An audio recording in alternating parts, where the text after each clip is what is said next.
Hi traders, welcome to my channel. నేను మీ సురేష్. ఈరోజు possible entries ఎక్కడెక్కడ వచ్చినాయో మీకు ఎక్స్ప్లెయిన్ చేస్తాను. నేను ఆర్ఎస్ఐ సపోర్ట్ తీసుకున్నాను. ఈ ఆర్ఎస్ఐ సెట్టింగ్సే మామూలుగా డిఫాల్ట్ సెట్టింగ్సే. కొంతమంది అప్పర్ బ్యాండ్, లోవర్ బ్యాండ్ 80-20 ఉంచుకుంటారు. నేనైతే 70-30 పెట్టుకుంటున్నాను. ఈరోజు పాసిబుల్ ఎంట్రీస్ ఎక్కడెక్కడ వచ్చినాయో మీకు ఎక్స్ప్లెయిన్ చేస్తాను. ఈరోజు మార్కెట్ ఎక్కడ స్టార్ట్ అయింది,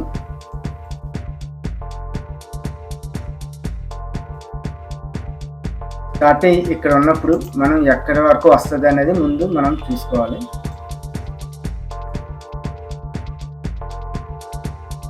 ఇక్కడ ఒక స్ట్రాంగ్ సపోర్ట్ లైన్ ఉంది. ఇక్కడేమోని సపోర్ట్ తీసుకుంది, ఇది రెసిస్టెన్స్ కింద పనిచేసింది.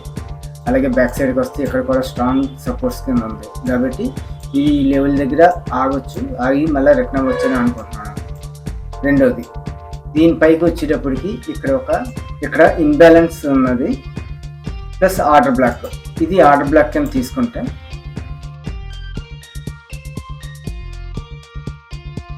అది ఆర్డర్ బ్లాక్, దాని కింద ఇన్బ్యాలెన్స్.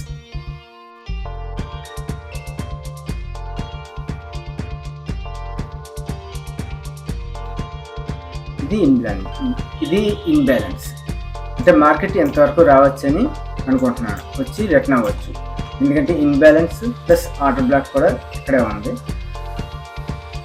నెక్స్ట్ ఏంటంటే ఇక్కడ ఇంకా ఏమన్నా చూసుకున్నట్టయితే ఇక్కడ ఒక స్ట్రాంగ్ సపోర్ట్ లైన్ ఉంది. ఇక్కడ రెసిస్టెన్స్ లెవెల్ ఉంది.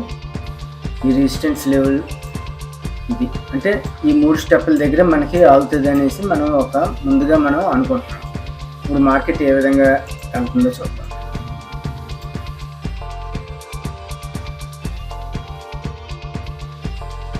ఫస్ట్ రెసిస్టెన్స్ లెవెల్ని బ్రేక్ చేసింది.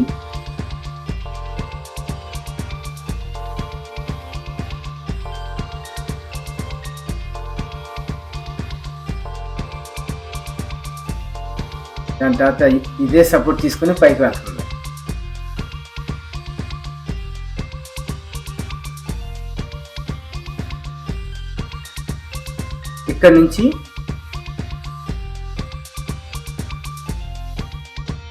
ఇక్కడ నుంచి రిజెక్షన్స్ వస్తున్నాయి.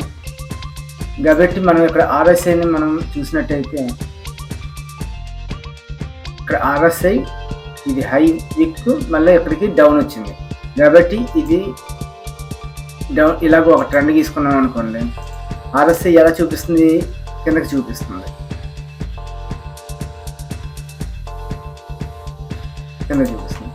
అలాగే పైన ప్రైస్ ఎలా చూపిస్తుంది, పైకి చూపిస్తుంది. అంటే మార్కెట్ పైకి చూపించి ఆర్ఎస్ఐ డౌన్కి చూపించినట్టయితే ఇది డైవర్జెన్సీ అంటారు. ఈ డైవర్జెన్సీ వచ్చిన తర్వాత మార్కెట్ కిందకి వస్తుందని దీని అర్థం. ఎందుకంటే మార్కెట్ పైకి వెళ్తుంది, కానీ ఈ పైకి వెళ్ళడానికి స్ట్రెంత్ లేదని ఆర్ఎస్ఐ మనకు చెప్తుంది. ఎలా చెప్తుంది, డౌన్ చూపిస్తుంది. దీనికన్నా ఇంకా పైకి వెళ్తే ఇది పైకి వెళ్తుంది. కానీ ఏంటంటే ఆర్ఎస్ఐ దీనికంటే ఈ స్వింగ్ ఆర్ఎస్ఐ కిందకు చూపిస్తుంది. కాబట్టి దీన్ని డైవర్జెన్సీ అంటారు. ఈ డైవర్జెన్సీ వచ్చినప్పుడు కిందకి వస్తుంది. దీంతో పాటు నేను వెనకాతలు తీసుకున్న ఆర్డర్ బ్లాక్స్ ఇన్బ్యాలెన్స్ల దగ్గర రియాక్ట్ అవుతుంది. కాబట్టి ఇక్కడ నుంచి కిందకి వస్తుంది.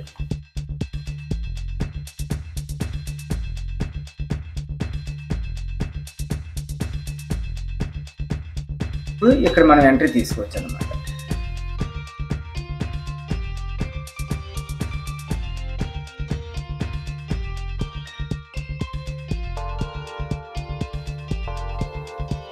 ఇది 65 పాయింట్లు స్టాప్ లాస్ వచ్చింది. ఇది 65 పాయింట్లు స్టాప్ లాస్ వచ్చింది. టార్గెట్ ఈ కిందకి పెట్టేసుకోవచ్చు. స్టాప్ లాస్ 65 పాయింట్లు, టార్గెట్ 260 పాయింట్స్ వస్తుంది.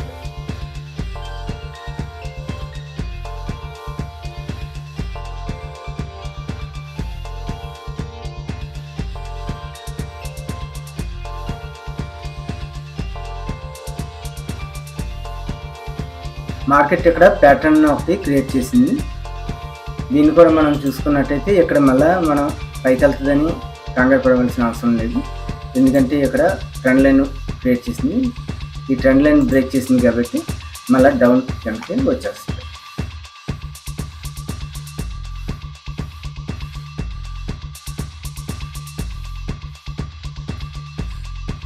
చూసారా, నా టార్గెట్ రీచ్ అయిపోయింది. 65 పాయింట్స్ రిస్క్ పెట్టుకుంటే నాకు 260 పాయింట్స్ ప్రాఫిట్ అన్నమాట.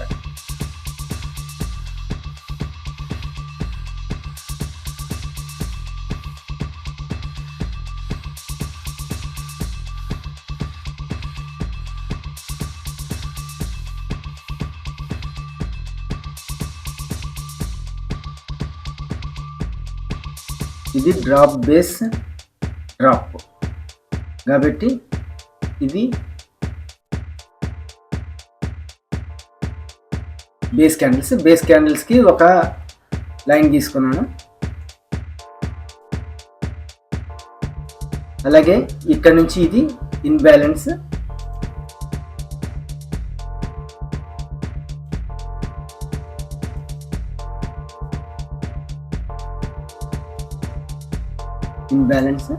ఇప్పుడు మళ్ళీ మార్కెట్ ఇక్కడ వరకు వచ్చింది. ఇక్కడ పొజిషన్ బట్టి మనం ఎంట్రీ తీసుకోవాలా వద్దు అనేది మనం చూస్తాం. ఇక్కడికి వచ్చిందని వెంటనే ఎంట్రీ తీసుకోకూడదు. ఇక్కడికి వచ్చిన తర్వాత మనకి మళ్ళీ డౌన్ ట్రెండ్ అవుతుందా, ఇంకా ఏమైనా పొజిషన్స్ ఉన్నాయేమో చూసుకోవాలి. అలాగే ఈ లెవెల్ కూడా స్ట్రాంగ్ రెసిస్టెంట్ సపోర్ట్ల కింద పనిచేస్తుంది. ఎంత రెసిస్టెన్స్, ఇవన్నీ రెసిస్టెన్స్లే. అలాగే ఇక్కడికి వచ్చేటప్పటికి సపోర్ట్ కింద తీసుకుంది. అలాగే ఇక్కడ సపోర్ట్ తీసుకుంది.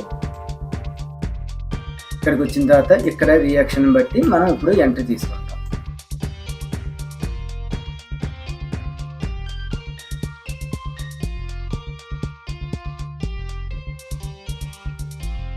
ఇక్కడ నుంచి రిజెక్షన్స్ అవుతున్నాయి కాబట్టి ఏ ప్లేస్లో అవుతున్నాయి, ఇక్కడ ఇన్బ్యాలెన్స్ ప్లేస్ దగ్గర నుంచి రిజెక్షన్స్ అవుతున్నాయి. ఇక్కడ 2 స్వింగ్స్ వచ్చినప్పుడు ఇక్కడ డబుల్ టాప్స్ కింద వచ్చింది. అలాగే ఆర్ఎస్ఐ డైవర్జెన్సీ చూసినప్పుడు మనకి స్వింగ్స్ లోకి చూపించింది. ఇక్కడేమని డబుల్ టాప్స్, ఇదేమని డైవర్జెన్సీ కింద చూపిస్తుంది కాబట్టి మళ్ళీ ఇక్కడ నుంచి కిందకు వస్తుంది. కాబట్టి మనం ఎంట్రీ ఇంకొక పొజిషన్ ఇక్కడ తీసుకోవచ్చు. 60 పాయింట్లు స్టాప్ లాస్, 155 పాయింట్స్ టార్గెట్.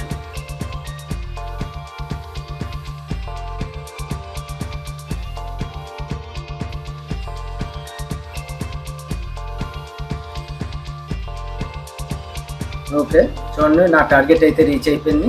ఇంకా డౌన్ సైడ్కి వస్తే మనం స్టాప్ లాస్ ట్రైలింగ్ అయినా చేసుకోవచ్చు, లేదంటే మన టార్గెట్ రీచ్ అయిపోయింది కాబట్టి ఇక్కడ ఎగ్జిట్ అయిపోవచ్చు. ఇక్కడ 155 పాయింట్స్ నేను టార్గెట్ రీచ్ అయింది.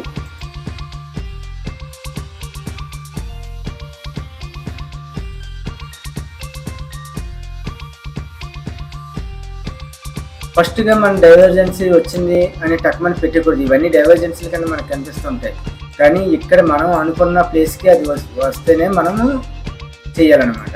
ఆర్డర్ బ్లాక్ ప్లస్ ఇన్బ్యాలెన్స్డ్ ఈ ప్లేసుల దగ్గర మనకి ఏమవుతుంది, డైవర్జెన్సీ వచ్చింది. అలాగే మార్కెట్ కూడా ఈ ఇన్బ్యాలెన్స్ ఆర్డర్ బ్లాక్ దగ్గర నుంచి రిజెక్షన్స్ అయ్యి మళ్ళీ అదే సపోర్ట్ దగ్గర తీసుకుంది కాబట్టి ఇక్కడ ఎంట్రీ తీసుకున్నాం, టార్గెట్ మనం పెట్టేసుకున్నాం. అలాగే యువతలు ఇది డౌన్ ట్రెండ్, ఇది మామూలుగా ఇది డౌన్ ట్రెండ్ అవుతుంది.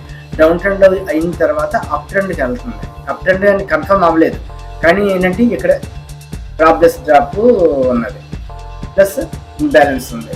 అలాగే స్ట్రాంగ్ సపోర్ట్ లెవెల్ ఉంది, సపోర్ట్ రెసిస్టెన్స్ లెవెల్స్ ఉన్నాయి.